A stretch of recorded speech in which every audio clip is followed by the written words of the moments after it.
यदि हम आज की परिचर्चा की हाइलाइट्स की बात करें तो आज हम बात करेंगे हीट वेव कंडीशंस की, उसके बाद हम बात करेंगे मॉनसून कवरेज की, और फिर हम आएंगे पूर्वोत्तर भारत पर चल रही जो एक्सट्रीमली हैवी रेनफॉल है उसकी, और फिर हम बात करेंगे जो डिप्रेशन हमारा है वो आज जो वीकेंड होकर के ये well marked low pressure area बना है उसकी बात करेंगे। तो सबसे पहले हम बात करते हैं हीट वेव कंडीशंस की। तो जैसा कि हम देख पा रहे हैं, ईस्ट उत्तर प्रदेश, बिहार से लेकर के उत्तरी आंध्र प्रदेश और तेलंगाना तक एक हीट वेव का एक लंबा दौर चला आ रहा है पिछले 7 से 10 दिनों से, और यहाँ पर तापमान जो है वो 5 से 8 डिग्री 9 डिग्री तक सामान्य से अधिक चल रहे हैं।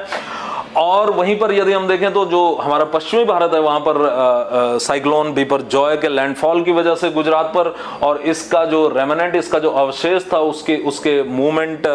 नॉर्थ ईस्टवर्ड पूर्वोत्तर दिशा में उसकी गति के कारण यहाँ पर जो तापमान चल रहे हैं हमारे पंजाब हरियाणा दिल्ली से लेकर के और गुजरात तक अक्रॉस राजस्थान जो तापमान है वो हम देखेंगे तो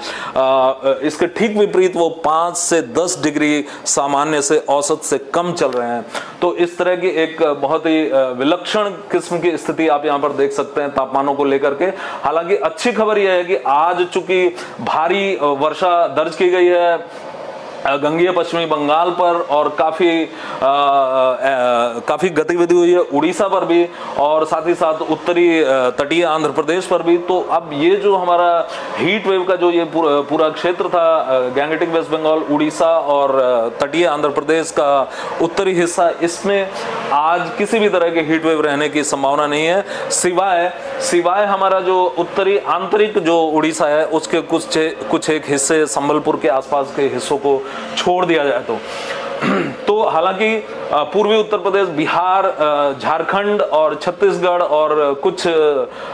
स्टेशंस हमारे पूर्वी मध्य प्रदेश और विदर्भ के, और साथ ही साथ तेलंगाना पर कुछ हीट वेव कंडीशंस आती रहेंगी, लेकिन इनकी जो तीव्रता है उसमें आज कमी देखने को मिलेगी, और कल ये और उत्तरोत्तर इसमें कमी आती हुई इसके हीट वेव में, और परसों से हम देखेंगे कि हीट वेव पूरी तरह से हमारे इस पूर्वी हिस्से से पूरी तरह से और उत्तरी प्रायद्वीपीय भारत से पूरी तरह नदारद हो गई है। तो ये रहेगी हमारी हीट वेव कंडीशंस जो पूर्वी उत्तर प्रदेश पर खास करके हमें जिस तरह की खबरें मिल रही थी, तो आने वाले आज ही पूर्वी उत्तर प्रदेश पर हम कम हीट वेव की स्थितियां देखेंगे, और कल उत्तरोत्तर कम होते हुए परसों से पूरी तरह से हीट वेव खत्म हो जाएगी। और फिर यदि हम मानसून देखें तो मानसून ने अगले 2 से 3 दिनों के अंदर मानसून के पूर्वी उत्तर प्रदेश तक पहुंचने की संभावना रहेगी। अर्थात हीट वेव का ये जो एक लंबा दौर रहा, उस दौर के बाद अब हमें बहुत जल्द अगले 2 से 3-4 दिनों के भीतर पूर्वी उत्तर प्रदेश तक मानसून के आने की अच्छी खबर देखने को मिलेगी। और जैसा कि हम देख सकते हैं, आज अगर हम मानसून को देखें तो आज मानसून ने कर्नाटक के कुछ और हिस्सों, आंध्र प्रदेश के कुछ और हिस्सों, और इसी के साथ साथ गंगीय पश्चिमी बंगाल में भी आज मानसून ने अपनी उपस्थिति दर्ज करा दी है, और साथ ही साथ जो उप हिमालयी पश्चिम बंगाल और सिक्किम है उसको मानसून ने पूरी तरह से आच्छादित कर लिया है, और आज बिहार और झारखंड में भी मानसून अपनी उपस्थिति दर्ज करा चुका है। और आज अगर हम मानसून के जो उत्तरी सीमा है, जिसे हम नदर्न लिमिट ऑफ मानसून कहते हैं, अगर हम उसे देखें तो वो रत्नागिरी, रायचूर, कवाली, कर्नाटक और आंध्र प्रदेश के रायचूर और कवाली से होते हुए वेस्ट बंगाल के, पश्चिमी बंगाल के कैनिंग और श्रीनिकेतन से होते हुए झारखंड के दुमका से होकर के गुजर रही है। और अगले 2 से 3 दिन में, जैसा कि हमने चर्चा की, इसके जो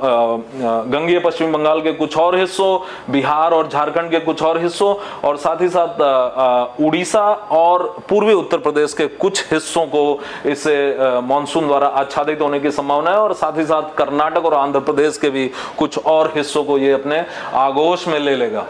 अब यदि हम बात करें, जैसा कि हमने पहले चर्चा की कि जो हमारा डिप्रेशन कल था जो पूर्वी राजस्थान पर था, वो आज हमें पूर्वोत्तर राजस्थान और उसके आसपास के हिस्से पर दिखाई दिया, लेकिन वो अब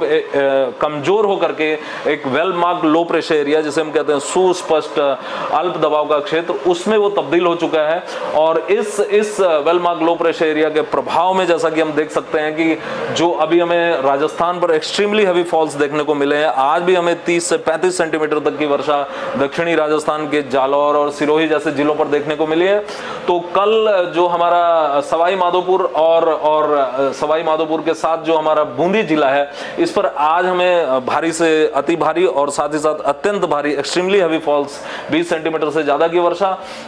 और साथ ही साथ करौली, टोंक, भीलवाड़ा, कोटा और बारन पर 11 से 20 सेंटीमीटर तक की वर्षा देखने को मिल सकती है। और कल सवाई माधोपुर, बारन और कोटा पर 11 से 20 सेंटीमीटर तक की वर्षा, और परसों भी छिटपुट भारी वर्षा अर्थात 7 से 11 सेंटीमीटर तक की वर्षा बारन, कोटा और झालवाड़ा पर देखने को मिलेगी। और इसके साथ साथ जो भारी वर्षा का क्षेत्र रहेगा वो पश्चिमोत्तर मध्य प्रदेश रहेगा, जिसमें हमारे मुरैना, भिंड, शिवपुर और ग्वालियर और दतिया, और उसके साथ में शिवपुरी और गुना और अशोकनगर के जिले होंगे। आज यहां पर भारी से अति भारी वर्षा 11 से 20 सेंटीमीटर तक की वर्षा, और कल इन जिलों पर जिनके नाम मैं दोबारा दोहराता हूं, मुरैना, भिंड, शिवपुर, ग्वालियर, दतिया और शिवपुरी और गुना और अशोकनगर, यहां पर कल 20 सेंटीमीटर से भी अधिक वर्षा एक दो स्थानों पर देखने को मिल सकती है। और साथ ही साथ 21 तारीख को फिर जो ये एक्सट्रीमली हैवी रेनफॉल है वो थोड़ी डिक्रीज होगी, लेकिन heavy to very heavy rainfall अर्थात 11 से 20 सेंटीमीटर तक की रेनफॉल मुरैना, भिंड और हमारे जो है ग्वालियर, दतिया, शिवपुरी और गुना, अशोकनगर और उसके साथ विदिशा और रायसेन पर देखने को 21 जून को मिल सकती है। और हमने मॉनसून की चर्चा जैसे कि हमने कर ली, और इसके बाद हम आते हैं जो हमारा पूर्वोत्तर भारत पर जो इस समय स्थितियां चल रही हैं कि पूर्वोत्तर भारत पर भी एक्सट्रीमली हैवी फॉल्स 20 सेंटीमीटर से ज्यादा की वर्षा कई स्थानों पर देखने को मिली है। सभी